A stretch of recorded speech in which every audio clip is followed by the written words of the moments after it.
El sistema inmune versus los agentes infecciosos. Nosotros somos de la sección 1B y nosotros somos Aguilar Fragoso Juan, Arroyo Ramírez Kevin, Barrientos Espinosa Baruch y su servidor Espinosa Coronel David. El sistema inmune es el mecanismo que tiene nuestro cuerpo para defenderse de cualquier agente exterior. El sistema inmune responde a diferentes tipos de organismos que están del exterior o diferentes tipos de invasiones que también están del exterior. Dispone de receptores PAR, diferentes sistemas detectores y sistemas de elección de respuesta óptima frente a un antígeno o patógeno. Las bacterias. No todas las bacterias producen enfermedades, pero hay unas que sí lo hacen, tales como son las bacterias virulentas y las bacterias oportunistas. Pero hay unas bacterias buenas, es decir, nuestro cuerpo en realidad siempre ha tenido bacterias, pero estas se les llaman bacterias de la flora normal del cuerpo humano. Mecanismos de la patogenia bacteriana.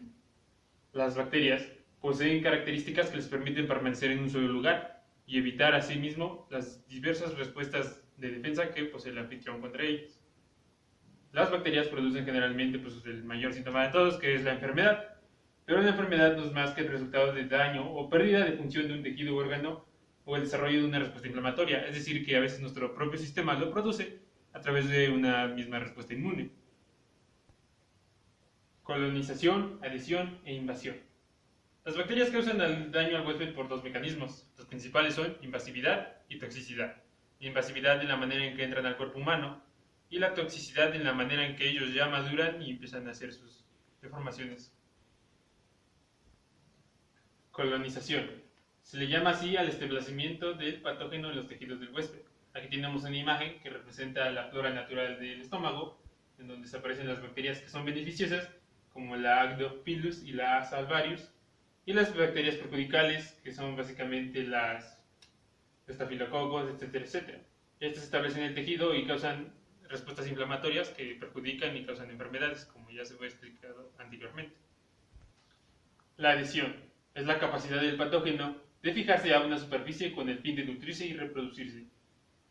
Mientras que la otra capacidad que tienen es la invasión, que es nada más el proceso que tienen de meterse dentro de otras células que no sean fagocitorias debido a que se las mataría y empezarse a reproducir dentro de ellas, casi como un parásito.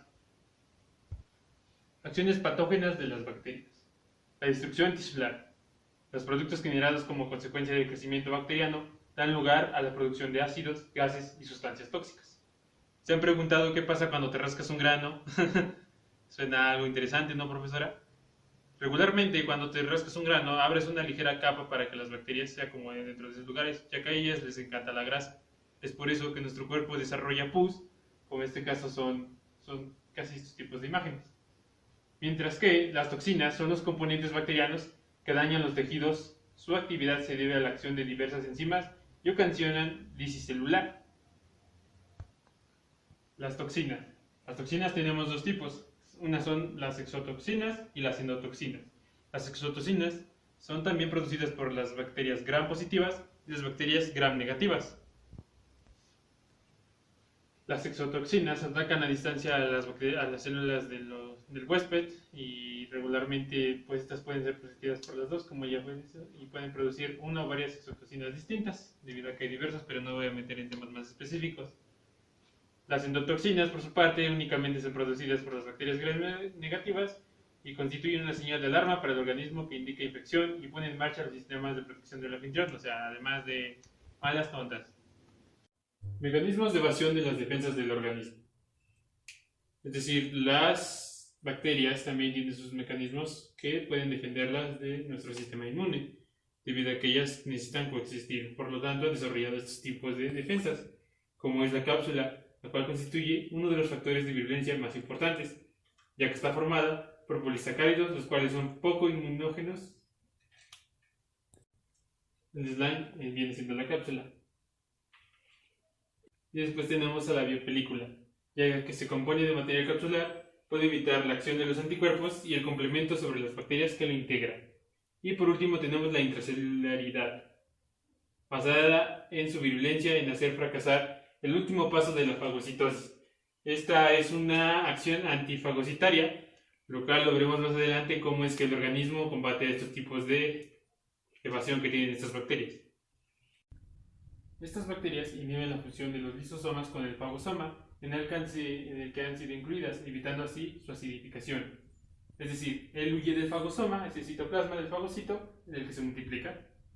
En general, las bacterias que realizan su multiplicación en el interior de las células, es decir, que como que se disfrazan, evitan los mecanismos de las defensas humorales. La defensa humoral es la primera que interviene en estos tipos de ataques. Entonces, ahora tenemos el sistema inmune y sus mecanismos de defensa contra las bacterias. Ahí dice Conra, una disculpa. El sistema inmune reconoce más bien en su repertorio conoce a dos tipos de bacterias, las extracelulares y las intracelulares. Las extracelulares se dividen fuera de las células. Las extracelulares se dividen fuera de las células del huésped, vías aéreas, tracto genitourinario, luz intestinal, tejido conectivo, circulación sanguínea. Estas bacterias crecen rápido y producen toxinas, por lo que es necesaria una respuesta muy rápida. Suelen provocar reacciones tisulares purulentas y formación de abscesos. Por otra parte, tenemos a las intracelulares, aquellas que tienen capacidad para sobrevivir y multiplicarse en el interior de los fagocitos. Son poco tóxicas, las células infectadas sobreviven. Sus vías de entrada son el aire, la sangre y los alimentos, y poseen una incubación larga y enfermedades persistentes. Son inaccesibles a los anticuerpos y buscan la fagocitosis bacterianas intracelulares. Bacterianas, es decir, que ellas crean una cápsula, una tipo membrana alrededor de su cuerpo con el fin de que, como protección antibombas, en contra de la explosión que van a generar los anticuerpos dentro de ella. Y para ello, ellos opsonizan. Opsonizar es la marcación que hace el anticuerpo para que su ingestión y destrucción por fagocitosis sea mejor. Inmunidad frente a bacterias intracelulares. La respuesta inmune innata va a manejar lo que es la fagocitosis. Entonces podríamos decir que la fagocitosis es el principal enemigo de las bacterias. La PMN y macrófagos las ingieren e intentan destruirlas. Las bacterias resisten degradación enzimática, eso es algo que es muy potencialmente increíble de ellas. Y los linfocitos que producen natural killers, que pues como su nombre lo dice, asesinos naturales.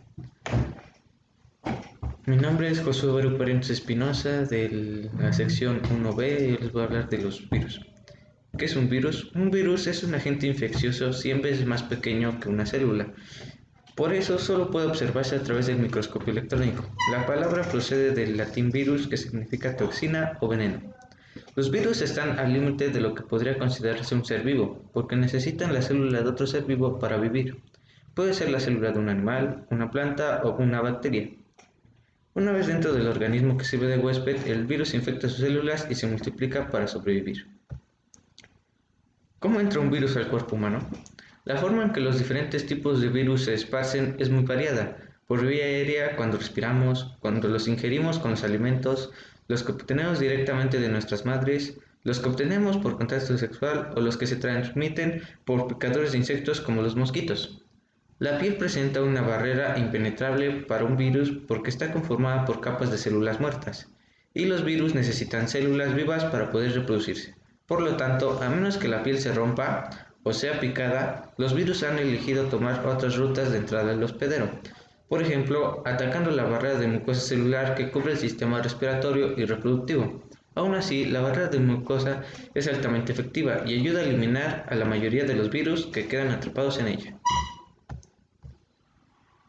¿Cómo afecta un virus en el cuerpo? Básicamente lo que los virus hacen para reproducirse es secuestrar la fábrica de la célula para producir virus en lugar de nuevas células. Por otro lado, los virus de RNA traen consigo sus propias máquinas de copiado de información genética, ejemplo la enzima RNA polimerasa, o poseen genes, información genética, que producen las proteínas que se requieren para ensamblar las máquinas de copiado dentro de la célula que infectan, lo que les hace independientes de la máquina celular y capaces de infectar células que no están activamente reproduciéndose. Y cuando esto sucede, los diferentes tipos de virus empiezan a causar diferentes enfermedades. Un ejemplo es la gripe que entra por las vías respiratorias y llega hasta la garganta. Cuando llega, se une a una célula sana y empieza a reproducirse, pero el sistema inmune la detecta y la ataca matando las células infectadas. El resultado de eso es el dolor de garganta. Mecanismos de evasión contra virus.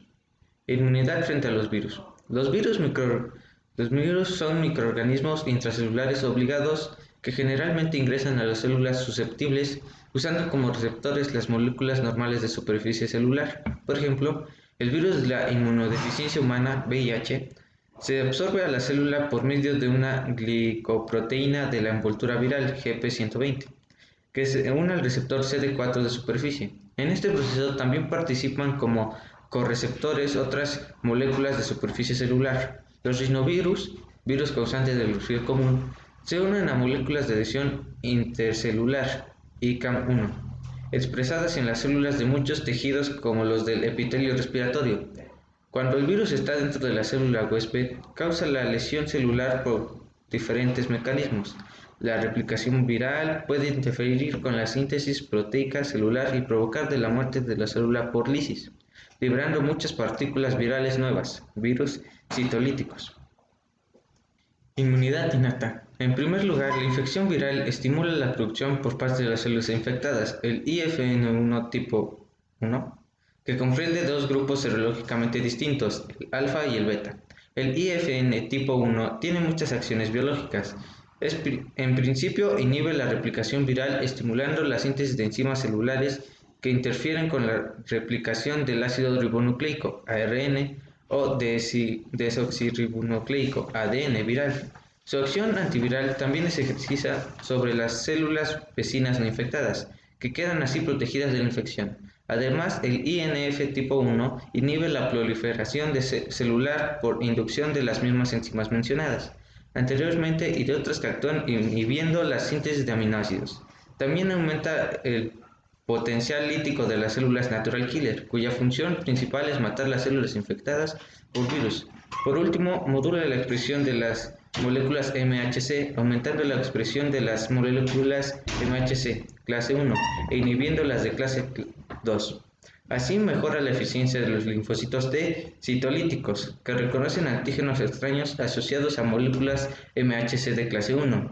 En segundo lugar, las células natural killer lisan muchas células infectadas por virus, constituyendo uno de los mecanismos efectores principales en los estadios iniciales de la infección viral. Eso es lo del cuadro de inmunidad innata. Inmunidad adaptativa. La inmunidad adaptativa específica contra virus está mediada tanto por mecanismos celulares como humorales.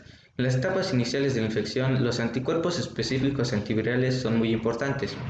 Los dirigidos contra las proteínas de envoltura de los cápsides virales que participan en la absorción impiden la unión con el receptor celular y por lo tanto el ingreso a la célula susceptible. Estos son llamados anticuerpos neutralizantes. Además, opsonizan los virus, mejorando las funciones fagocíticas, aunque también pueden facilitar la infección de aquellas células portadoras de receptor Fc. La IgA de las mucosas es importante en la neutralización de virus que ingresan al organismo por vía respiratoria o digestiva. De hecho, la inducción de inmunidad secretoria es una de las bases por el desarrollo de vacunas orales y nasales. Desafortunadamente, la vacuna oral contra la poliomielitis es una de las pocas que lo han logrado. Células que intervienen. Células que forman parte de la respuesta inmune antiviral. En los organismos superiores existen diversos mecanismos de lucha contra las diferentes infecciones virales. El sistema inmune cuenta con 3 poblaciones celulares especializadas directamente en la lucha contra la infección viral: las células presentadoras de antígeno, los linfocitos B y los linfocitos T. Células presentadoras de antígenos CPA. Son las encargadas de capturar los antígenos circulantes del medio, internalizarlos, procesarlos y presentarlos de forma adecuada para que sean reconocidos por los linfocitos T helper.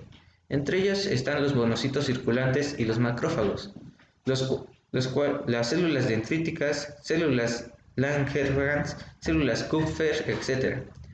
En un sentido más amplio, el término CPA también engloba al resto de las células nucleadas del organismo, puesto que todas ellas son capaces de expresar moléculas del complejo mayor de histocompatibilidad de clase 1.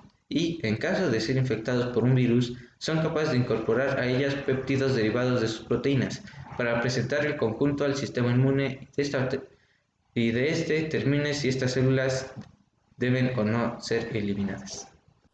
Parásitos. Los parásitos son organismos unicelulares y pluricelulares que suelen vivir a expensas de otros, obteniendo alojamiento y alimento y ocasionando daño al huésped. Los parásitos se clasifican en protozoarios y helmintos. Los protozoarios son diminutos organismos unicelulares que se multiplican dentro del cuerpo humano. Los helmintos, denominados habitualmente gusanos, son grandes organismos multicelulares que por lo general se pueden ver a simple vista en sus etapas adultas. Los helmintos no pueden multiplicarse dentro del cuerpo humano. Patogenia. Invaden y destruyen tejidos, favorecen la reacción inflamatoria de tejidos, provocan lesión y atrofia de tejidos.